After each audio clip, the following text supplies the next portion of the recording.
todas as ações pastorais.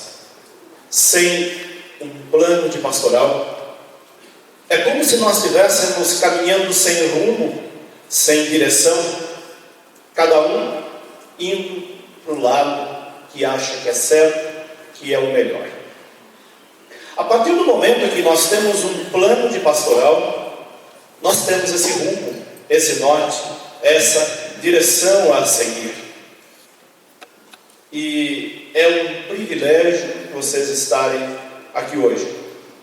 Eu digo privilégio porque lá na formação com o clero, no dia 20 e 21 do mês passado, nós dizíamos que para esse dia de hoje seriam escolhidas nas paróquias as melhores pessoas para virem a esse encontro. Aqueles com os quais os párocos podem contar. Aqueles que serão as referências para fazer com que esse plano de pastoral chegue às bases e seja construído em conjunto. E vocês têm nas mãos essa responsabilidade, estando aqui hoje, voltar para suas paróquias com o compromisso de reunir com o CPP e com o seu pároco para estudar o texto base que vocês receberam e que no final vocês vão levar o número que a paróquia adquiriu para estes estudos. E estes estudos significam a participação, a colaboração, a interação da sua paróquia com o plano diocesano. Se a sua paróquia não participar desse processo, lamento dizer, ela ficará alheia a tudo que está acontecendo. Ela vai ser uma célula morta dentro da diocese. Por isso o papel de vocês é muito importante. É esse papel de fazer com que a sua paróquia se torne uma célula viva. Por isso, quando você voltar para a sua paróquia, o seu empenho, o empenho de vocês, 3 representantes de cada paróquia, será de fazer com que esse plano de pastoral seja participativo, para que o maior número de pessoas da sua paróquia vejam o plano de pastoral da Diocese de São Carlos e diga: esse plano me representa, esse plano eu participei dele, esse plano tem a cara da minha paróquia, porque eu ajudei a construí-lo, dei sugestões, refleti, estudei. Mas não é só para vocês chegarem e ficar um grupinho reduzido. O maior número de pessoas que vocês puderem envolver nesse processo de preparação do plano é muito importante. Por isso, a sugestão básica é que seja com o CPP, o Conselho Paroquial de Pastoral, que são todos os coordenadores de organismos da paróquia, coordenador de pastoral, de movimento, de comunidades, de grupos, de associações. Cada coordenador tem que estar presente na formação do estudo desse texto base que vocês levarão hoje, e que vocês serão os coordenadores lá na paróquia de vocês. Vocês aqui vão marcar junto com o pároco as datas das reuniões, vocês aqui vão coordenar estas formações, vocês aqui vão refletir as questões que estão propostas neste subsídio, vocês que vão fazer os encaminhamentos para a equipe diocesana das respostas da sua paróquia. Então, chegando na paróquia, arregassem as mangas e mãos às obras, porque é hora de começar a construir o plano diocesano de pastoral. Um plano participativo. Um plano que nós vamos ver agora o que significa e o que ele representa na nossa igreja. Qual a sua importância? Durante esta manhã, nós vamos refletir sobre alguns aspectos importantes da vida da igreja. Primeiro, as diretrizes da ação evangelizadora da igreja no Brasil. Ela é a base de qualquer plano diocesano, seja da diocese de São Carlos, seja da diocese de qualquer parte do Brasil.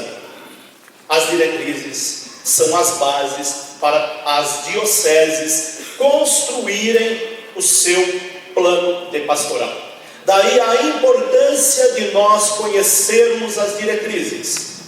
Por isso é inconcebível um agente de pastoral não ter estudado as diretrizes. Mas infelizmente nós sabemos que boa parte dos nossos leigos nem ouviu falar das diretrizes. Mas agora vocês têm um resumo dela nas mãos, para vocês fazerem esse estudo, e pelo menos uma amostra daquilo que é essencial vocês tenham, para que o maior número de pessoas da paróquia que você veio representando conheça as diretrizes, conheça o processo de elaboração do plano de pastoral. Então nós temos aqui o caminho para construir o plano de pastoral da diocese de São Carlos. Eu coloquei aqui iluminações e indicações de operacionalização. Lá na formação com o clero, nós trabalhamos 2 dias aqui com vocês. Por se tratar apenas de uma manhã, é um resumo, um pouco diferente daquilo que nós vimos lá, mas dá para vocês terem uma noção importante desses caminhos que serão construídos para que nós possamos ter um plano de pastoral. Para isso, eu indico 2 subsídios básicos. O primeiro deles são as diretrizes da ação evangelizadora da igreja no Brasil. Se você não o tem, procure adquiri-lo.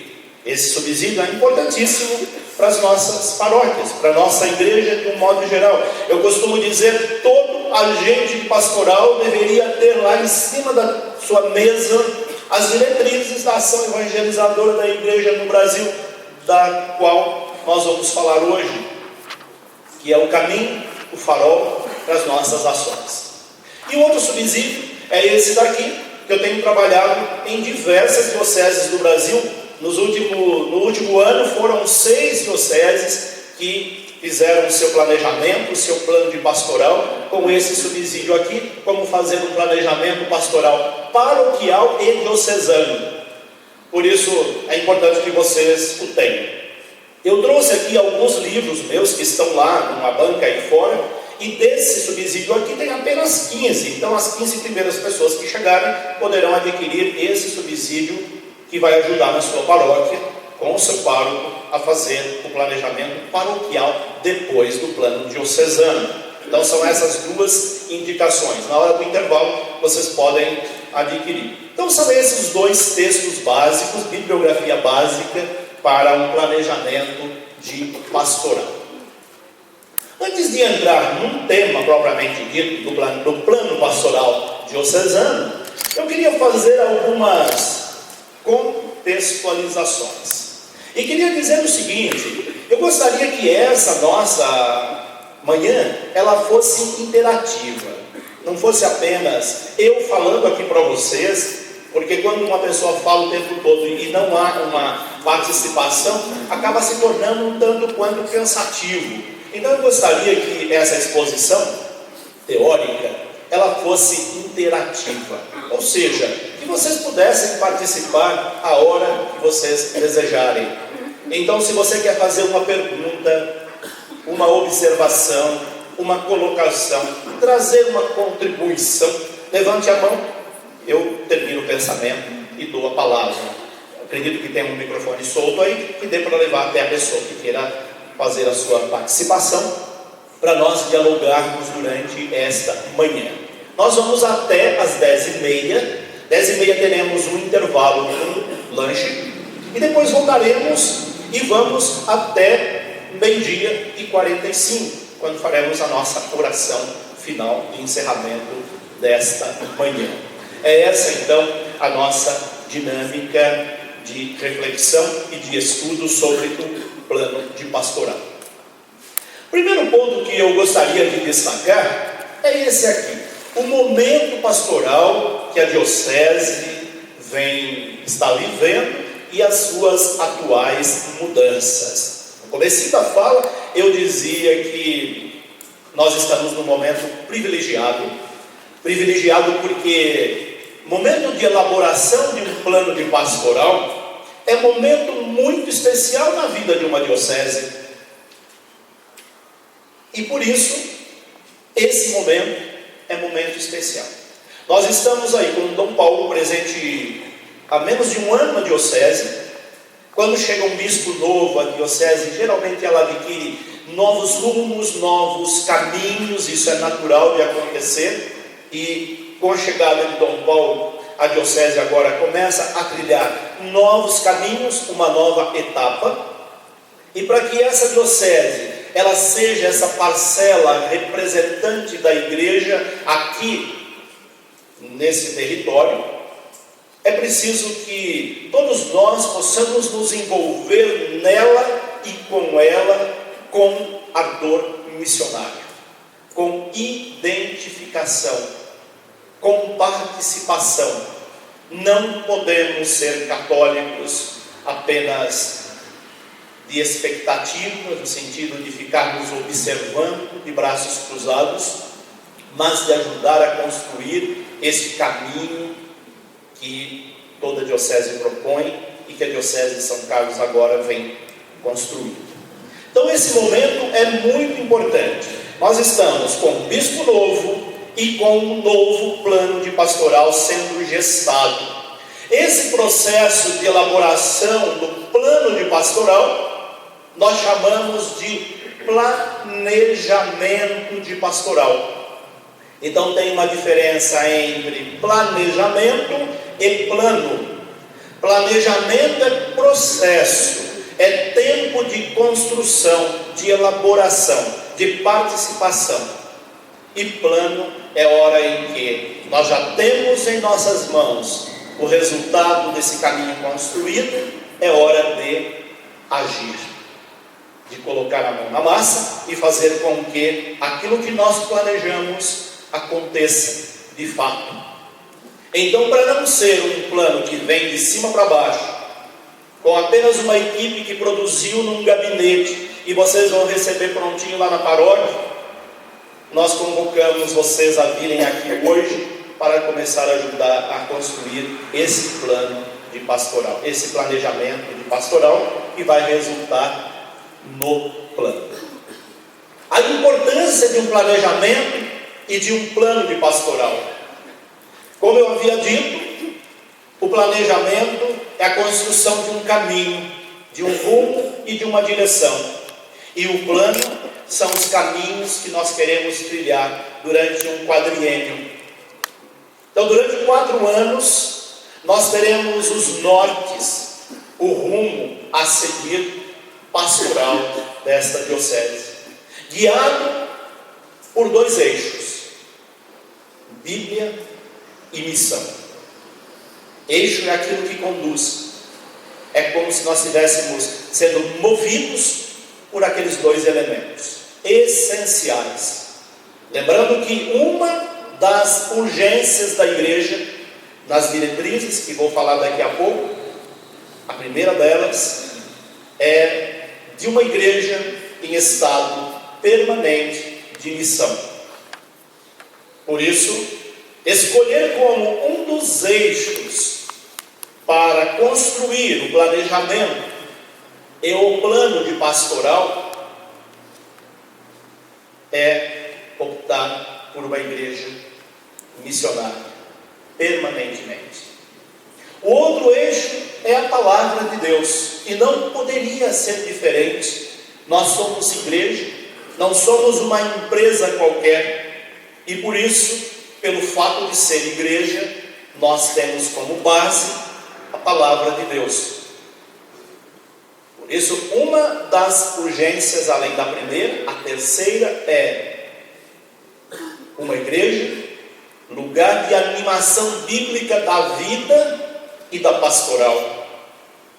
Então a diocese escolheu como eixo duas das urgências da igreja do Brasil contida nas diretrizes.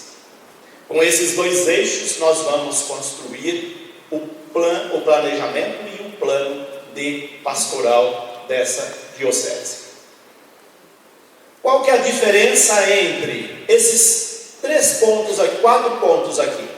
Planejamento, plano, calendários e diretório. Aqui paira uma grande dúvida, e às vezes até para nós padres, eu já vi muitas paróquias confundir, por exemplo, calendário de atividades com planejamento. Calendário não é planejamento. Se a sua paróquia tem só um calendário de atividades, ela não tem planejamento.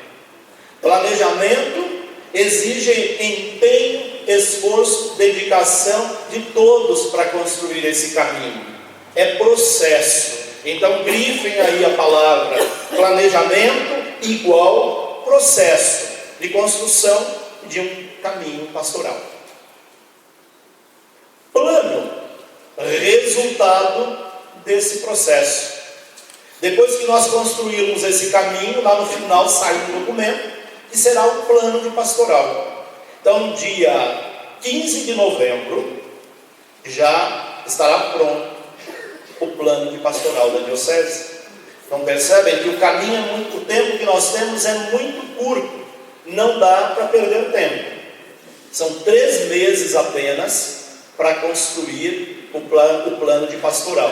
Então o tempo de planejamento da diocese, que já começou, claro, desde o início do ano, que vem sendo trabalhado. Agora está chegando até vocês, depois vai chegar através de vocês nas paróquias o processo de construção desse planejamento, até nós termos o plano. Junto com o plano, nós teremos um calendário. A diocese terá o seu calendário de atividades anexado ao plano ou paralelo.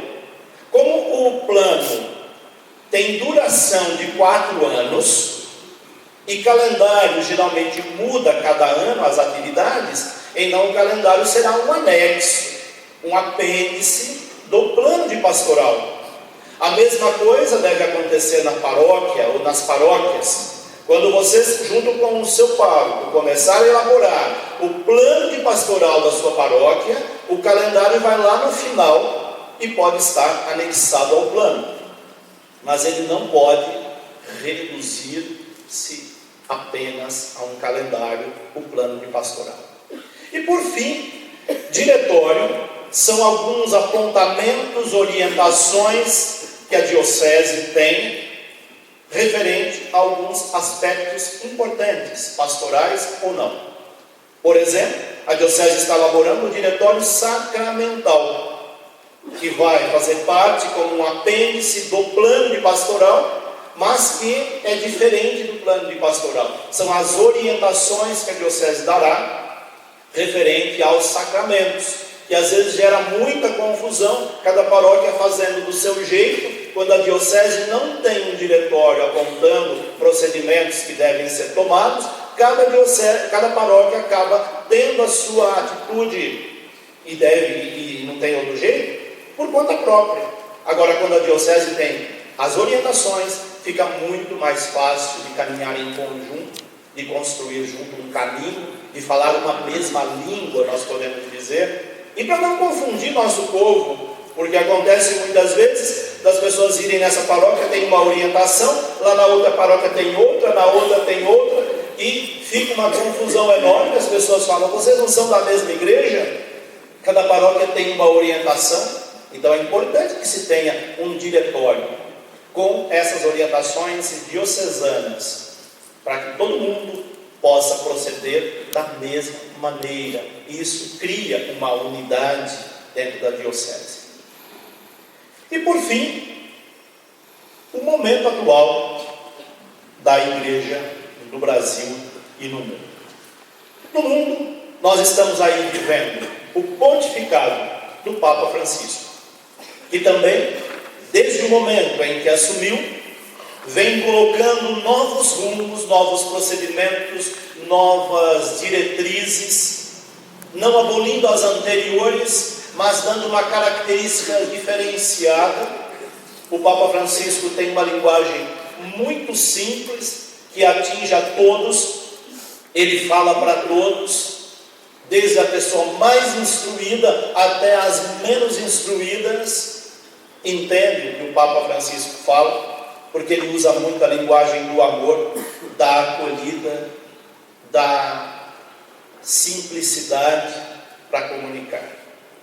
Então nós estamos num momento também privilegiado da igreja no mundo, porque nós vivemos agora apontamentos de caminhos que parece que ficaram mais claros para muitos de nós. E nós estamos também com outro privilégio.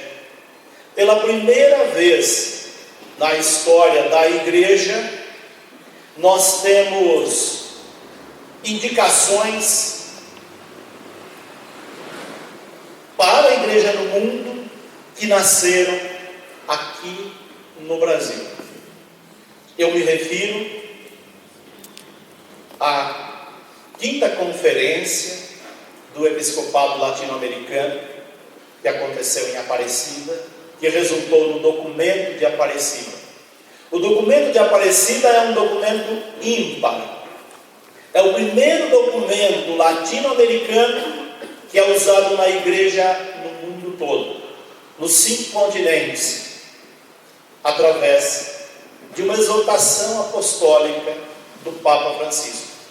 O Papa Francisco, na época da Conferência de Aparecida, ele era então cardeal de Buenos Aires, esteve presente em Aparecida em 2007, ajudou a construir o documento de Aparecida. Muita coisa que está ali no documento de Aparecida foi sugestão e participação do atual cardeal Bergoglio, que depois se tornaria Papa. E a partir do momento em que ele foi escolhido Papa, a sua primeira exortação apostólica, a Evangelii Gaudium, o Evangelho da Alegria, contém 50% no documento de Aparecida. E essa exortação apostólica não é só para o Brasil, não é só para a América Latina, é para os 5 continentes, é para a Europa, para a Ásia, para a Oceania, para a América, para a África. O mundo hoje reflete um documento que nasceu no Brasil. E o outro 50% da Evangelii Gaudium foi inspirada na Evangelii Nunciandi de Paulo VI, de 1975. Então nós temos aí esses 2 documentos pastorais tão importantes que ajudou a formar a Evangelii Gaudium, que deu o rosto, a característica da igreja hoje, do século XXI, com o atual Papa. Por isso nós vivemos esse momento tão importante aqui na Diocese. O que a igreja vive no mundo começa a acontecer a partir desse plano de pastoral que nós estamos elaborando. Então, o primeiro procedimento que uma diocese tem para fazer com que aquilo que a igreja no mundo apresenta aconteça na diocese, o primeiro procedimento que nós deveríamos ter é o de encontrar caminhos para colocar em prática aquilo que pedem as diretrizes. Toda igreja, toda conferência episcopal no mundo todo tem suas diretrizes. E nós temos aqui no Brasil as nossas diretrizes. Vou falar agora um pouco dessas diretrizes, que nós fizemos o resumo que está aí neste texto básico